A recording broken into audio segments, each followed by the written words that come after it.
मोहिते पाटलांचं अखेर ठरलं, आता तुतारी हातात घ्यायची। गेल्या 10 ते 15 दिवसांपासून माढा लोकसभेचा तिढा सुटणार की नाही हा संपूर्ण राज्यामध्ये चर्चेला आलेला विषय होता। परंतु हा तिढा आज अखेर बाळराजे मोहिते पाटील यांनी पत्रकारांशी संवाद साधत असताना सोडवलेला दिसून आला। त्यांनी आज पत्रकारांना थेट सांगूनच टाकले की आमचं आता ठरलं आहे, तुतारीवरच आम्ही माढा लोकसभा लढविणार आहोत। त्यामुळे आता माढा लोकसभा मतदारसंघात चुरशीची आणि निकराची लढाई पाहायला मिळणार यात शंकाच नाही। कारण करमाळा, माढा, सांगोला, फलटण, मानखटाव अशा 5 तालुक्यामधून खासदार रणजितसिंह नाईक निंबाळकर यांना जास्त मताधिक्य मिळाले नव्हते। परंतु एकट्या माळशिरस तालुक्याने मोहिते पाटलांच्या सहकार्याने 1 लाखापेक्षा जास्त मताधिक्य देऊन खासदार निंबाळकर यांना बहुमताने निवडून आणले होते। त्यामुळे आता माढा लोकसभा निवडणुकीमध्ये मोहिते पाटलांनी त्यांची भूमिका स्पष्ट केल्यामुळे सदरची निवडणूक ही काटेकी टक्कर होणार यात शंकाच नाही।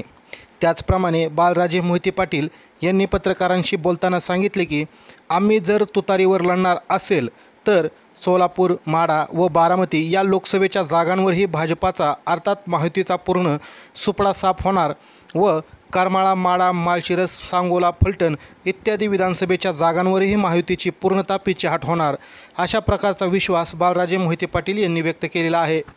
कारण माढा लोकसभेमधील खासदार निंबाळकर यांचे होम ग्राउंड म्हणून फलटण तालुका ओळखला जातो।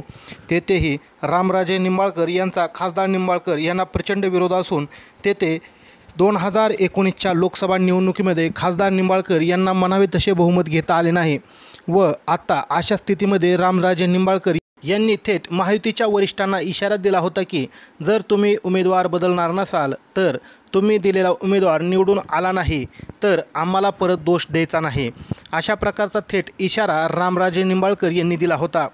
त्यामुळे आता माढा लोकसभा मतदारसंघामध्ये काटेकी टक्कर पाहायला मिळेल असेच सध्या तरी चित्र दिसून येत आहे। कारण धैर्यशील मोहिते पाटील यांना माढा लोकसभा मतदारसंघाची उमेदवारी दिलेली नसतानाही संपूर्ण मतदारसंघामध्ये दौरे सुरू केले होते। त्याच अनुषंगाने माढा मतदारसंघातील मतदारांनाही महाविकास आघाडीकडून कोणता उमेदवार असेल व मोहिते पाटील असतील तर अपक्ष की राष्ट्रवादी शरदचंद्र पवार या पक्षाकडून निवडणूक लढवणार याची उत्सुकता लागून राहिली होती।